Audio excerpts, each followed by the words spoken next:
বাজলাম এই ইলিশ মাছের মাথা আর লেঞ্জা দিয়ে করলাম বট্টা, আর এই বট্টা দিয়ে ভাত খেলাম পেট ভরা। এইটা ছিল সেরা বট্টা।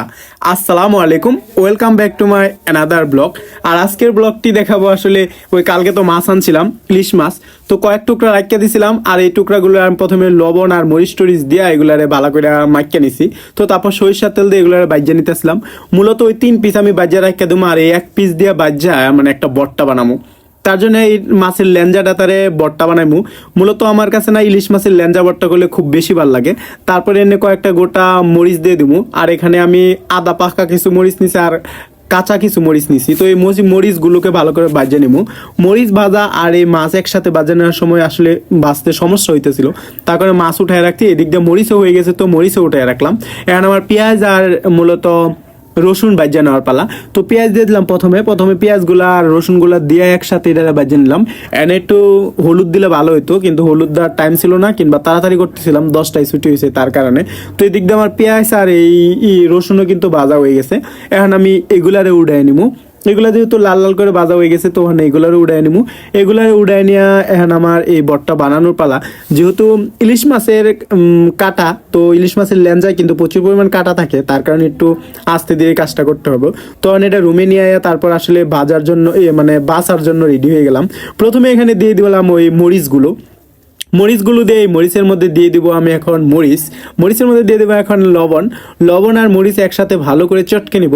একদম সেই লেভেলে চটকে নিব, চটকানো যাচ্ছিল না কারণ মরিচগুলো সাল হদলা ছিল তার কারণে। তো মরিচ চটকানো শেষ হয়ে গেলে আমি এখানে দিয়ে দেবো সেই পেঁয়াজ আর রসুনগুলো, ভাজা যে পেঁয়াজ রসুনগুলো সেগুলো দিয়ে ভালোভাবে ডলে নিব। ডলে নেওয়া শেষ হয়ে গেলে এখন সেই মাছটা নেওয়ার পালা। মাছটা নিয়ে মাছটাকে ভালো করে বাচ্চা নিব। যেহেতু ইলিশ মাছের ল্যাঞ্জা, তার জন্য আসলে একটু ভালো করে বাচ্চা নিতে হইব। তো একটু ভালো করে বাচ্চা নিলে আসলে খাওয়ার সময় সুবিধা হইব, তো তার জন্য একটু সময় নিয়ে ভালো করে বাচ্চা নিলাম। বাচ্চা নেওয়া এটা আর এটা একসাথে, এই যে পেটের কাটাটা আবার এটা ফালাই দিলাম। তো এটা একসাথে মানে এই মাছটা আর এই পেঁয়াজ আর এই মরিচ একসাথে ভালো করে মিক্সার করে নিতে হবে। তো একসাথে ভালো করে মিক্সার করতেছিলাম, একসাথে ভালো করে মিক্সার করে এখানে দিতে হইব সরিষার তেল। তো একটু সরিষার তেল দিব, সরিষার তেল দিয়ে আর একটু ভালো করে কষলাই নিব।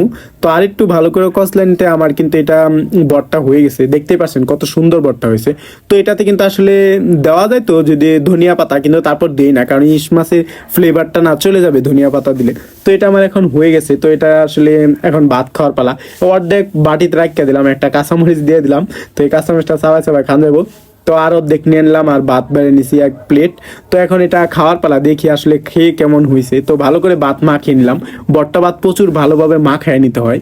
তো হাত দিয়ে ভালো করে বট্টা ভাত মাখায় নিয়ে তারপরে 1 লঙ্কা যেই না আমি একদম মুখে দিছি। তো রে আলহামদুলিল্লাহ, বিসমিল্লাহ।